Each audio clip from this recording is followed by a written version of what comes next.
The streets of Srinagar have turned into a battlefield. Indian security forces fired pellet guns and tear gas, trying to disperse thousands of protesters who shouted slogans and threw stones at them.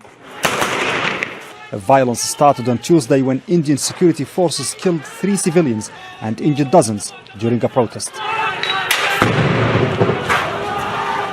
Local police say 1 fighter was also killed during a raid on a house. On Friday, the violence continued and spread to other cities in Indian-administered Kashmir. Indian police say they had warned the protesters who came to the scene of the police raid and tried to shield the fighter before he was killed on Tuesday. They should understand that coming close to the encounter site will jeopardize, will obstruct the ongoing operation, and that is why we don't want them to come close to them. It is their mistake. For the fighters and protesters, it's a struggle for freedom that's been going on for nearly 70 years. They demand separation from India and say giving up is not an option.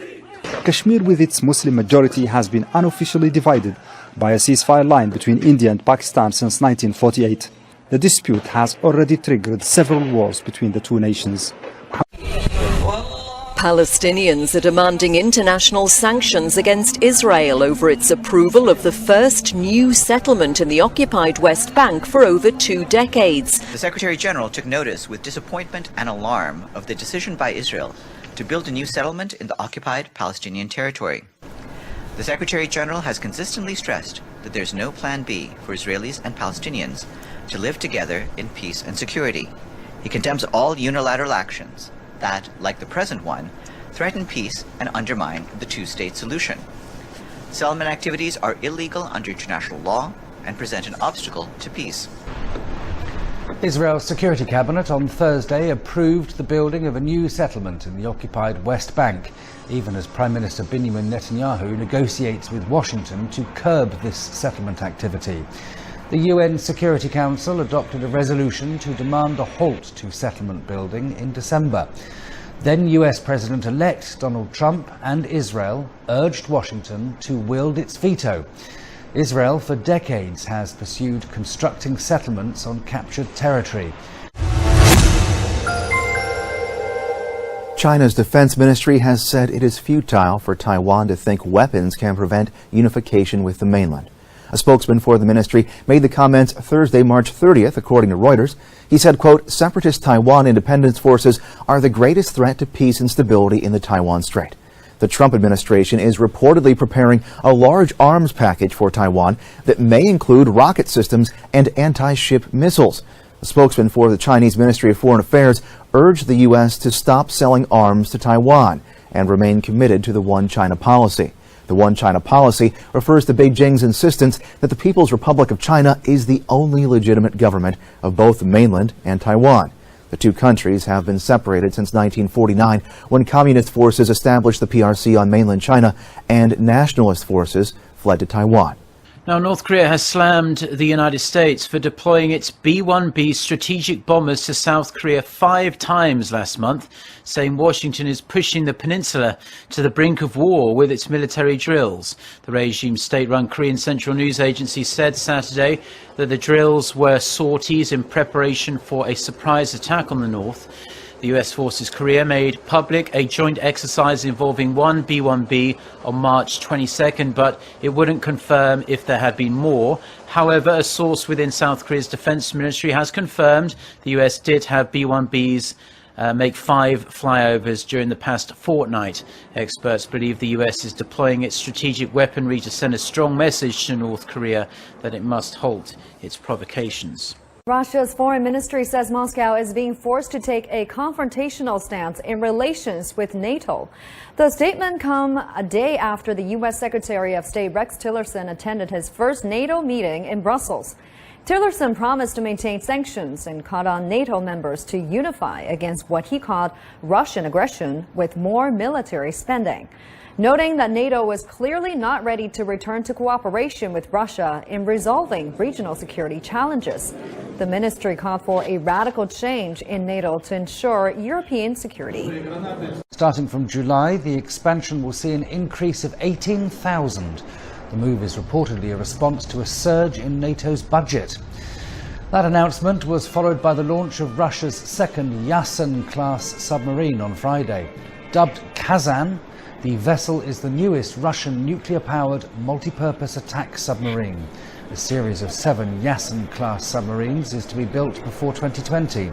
These ships are armed with cruise missiles, land attack missiles, anti-submarine missiles and torpedoes. Iran is rejecting an allegation by U.S. Defense Secretary James Mattis that it is the primary exporter of terrorism. Iran said on Saturday that the main source was U.S. ally Saudi Arabia. Foreign Ministry spokesman Bahram Jatami was quoted by Iran state news agency IRNA as saying, "Some countries led by America are determined to ignore the main source of Takfiri Wahhabi terrorism and extremism." Ghassami was referring to hardline Sunni Muslim groups and Saudi Arabia's official Wahhabi school of Islam.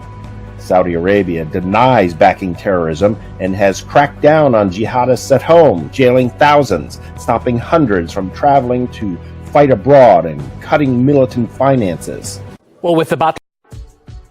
The Christian Action Network claims the U.S. Department of Education is funding an Islamic education program in America's public schools. They believe it's taught in a way that crosses the line from academics to indoctrination. Martin Moyer, president and founder of CAN, stated Access Islam is funded by the Department of Education and is being promoted on various websites. The Christian organization has written a letter demanding that all such promoted lesson plans be immediately removed. They also want spending public funds to be ceased on the, quote, promotion of the Islamic religion in this or any other manner. When Disney recently promoted a gay moment in its remake of Beauty and the Beast, it pointed to a troubling trend for many believers, an anti-faith bias that seems to be growing. It can be seen on college campuses like Vanderbilt University, which force Christian student clubs to welcome non-Christians in leadership, or in the media's support for LGBT activists and disdain for those who speak of religious liberty. Faith and culture expert Billy Hallowell says what's most concerning is that this anti-faith bias is now well entrenched in our most important cultural institutions, or the big three, as he calls them. When you're not presenting both sides of something, when you're not giving people options, whether it's at a university, whether it's in the media, whether it's in Hollywood, you're essentially robbing people of the ability to make a choice. And millennials are perhaps most affected by this dynamic as they've grown up with a glut of media and entertainment. People are much more disconnected, I think, from what is happening, desensitized to it. And really the end effect of that, the big change, is that opinions are shifting. A millennial himself, Hallowell looks closer at these dramatic changes in his new book, Fault Line. One wake-up call? Polls which show a growing number of Americans who don't have an issue with premarital sex and having a baby outside of marriage. Also, support for multiple romantic relationships has doubled. And now almost 2/3 of the country sees homosexuality as okay.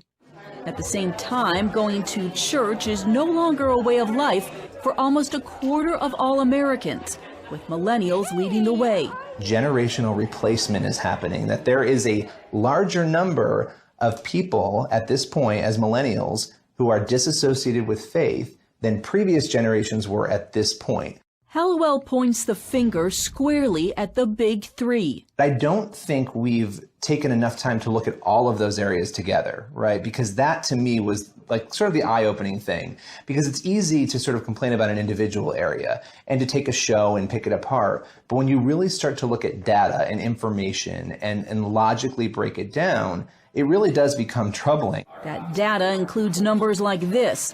Almost 6 in 10 college professors describe themselves as liberal or far left. Only around 1 in 10 say they're conservative. That's a 50% difference, which translates into what Hallowell calls liberal privilege.